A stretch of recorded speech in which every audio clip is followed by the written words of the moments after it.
जय सतनाम,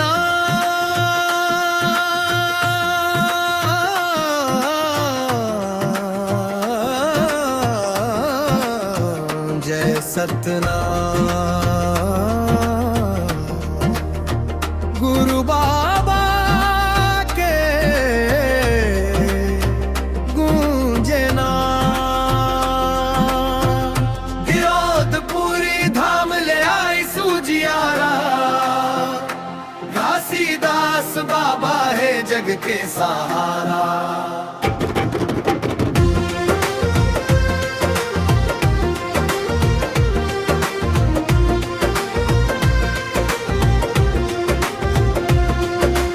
अंधियार में डूबे रहिस संसार, बाबा दिखाइन सत्य के द्वार। ऊंच नीच के भेद मिटाई, ममता के पाठ पढ़ाई।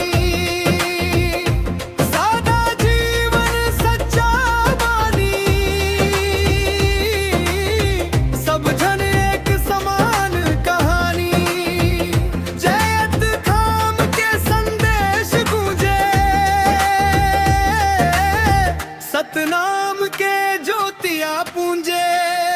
जय सतनाम, जय सतनाम। गुरु बाबा के गूंजे नाम, गिरोधपुरी धाम ले आई सूजियारा। घासीदास बाबा है जग के सहारा।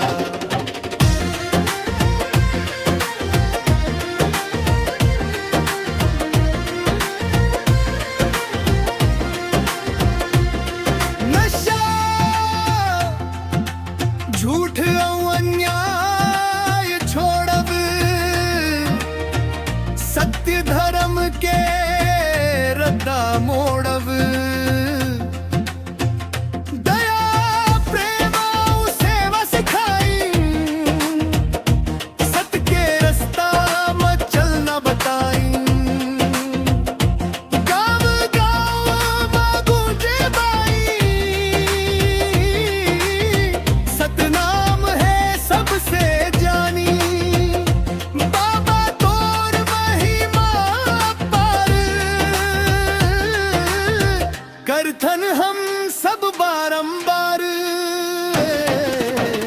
जय गुरु घासीदास बाबा, जय सतनाम के नारा। सत्य अहिंसा प्रेम के ज्योति, रोशन कर दे जग सारा।